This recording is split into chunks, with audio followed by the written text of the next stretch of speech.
Buenas tardes. En esta ocasión vamos a hablar acerca del momento político que estamos viviendo con la Cuarta Transformación.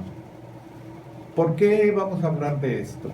Bueno, esto lo vamos a hacer por la importancia que reviste. Es que independientemente de lo que podamos opinar, si somos personas que nos manejamos hacia la derecha o somos personas que nos manejamos hacia la izquierda del ámbito político, de todas maneras es inevitable que lo que pueda suceder en esta nueva experiencia política que está teniendo la nación, este es un momento crucial, digamos, es un parteaguas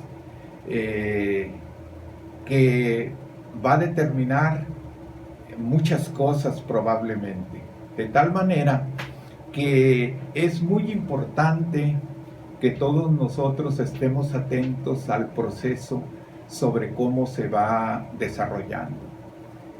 Dentro de todo esto nosotros vemos que si hacemos un rápido análisis histórico, nos damos cuenta que efectivamente se llama la Cuarta Transformación el proyecto del gobierno federal, porque ya hubo 3 proyectos anteriores que fueron trascendentes, extraordinarios.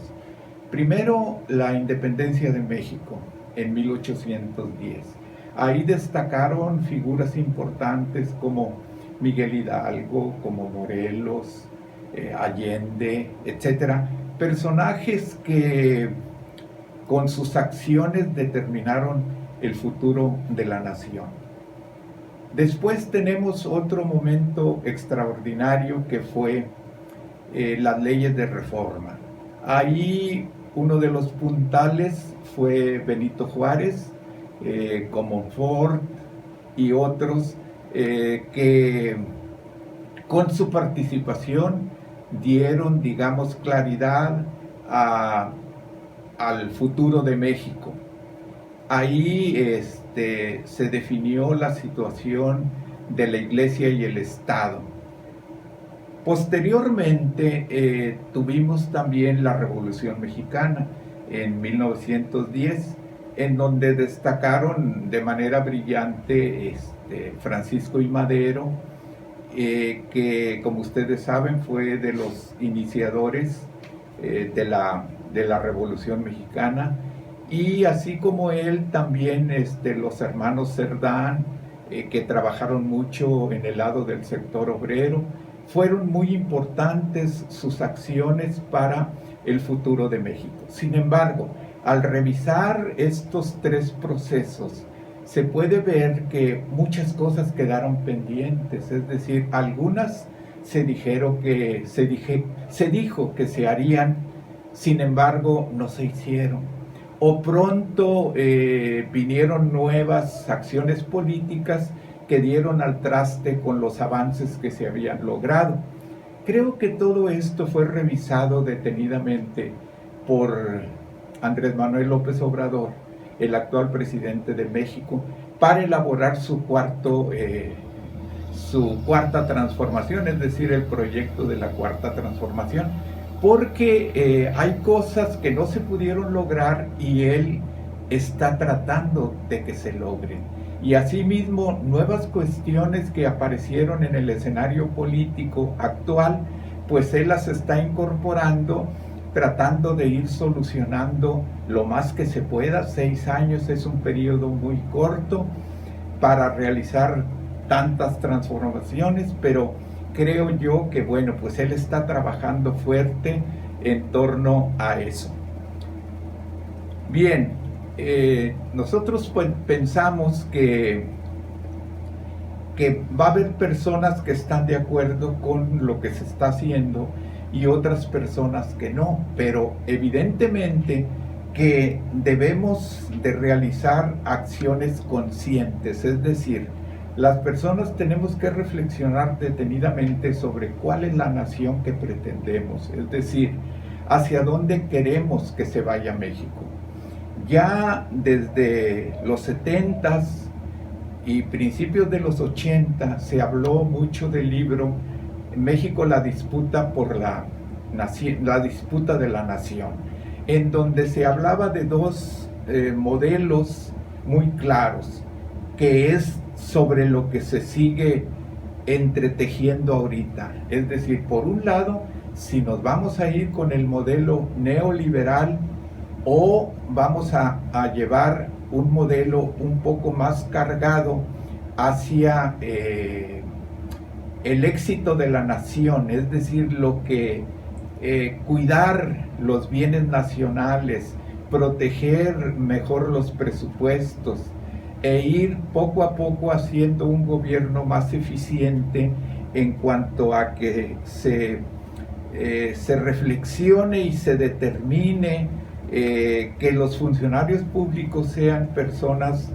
con mayor deseo y con mayor, digamos, conducta de trabajar por la nación y no tanto trabajar para su beneficio propio. Y sobre todo también pues ir dejando de lado las cuestiones que se habían hecho clásicas ya en el ámbito político, por ejemplo la corrupción.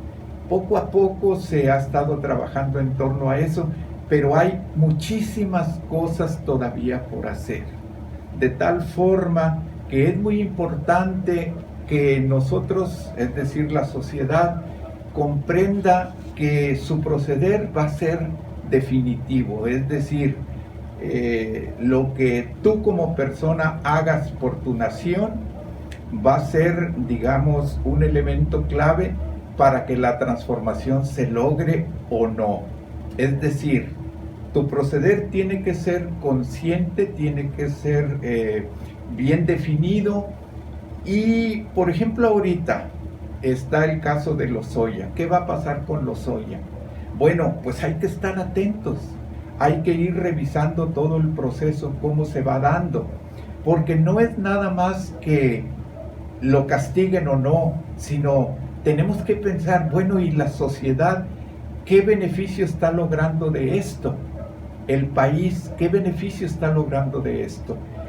Yo pienso que este es un momento de redefiniciones, es decir, tenemos que enseñar a la sociedad que hay otra forma de vivir, es decir, podemos nosotros avanzar más si tenemos cambios fundamentales, pero entonces tenemos primero que estar debidamente informados sobre lo que se está haciendo y cómo se está entretejiendo todo esto. ¿Para qué?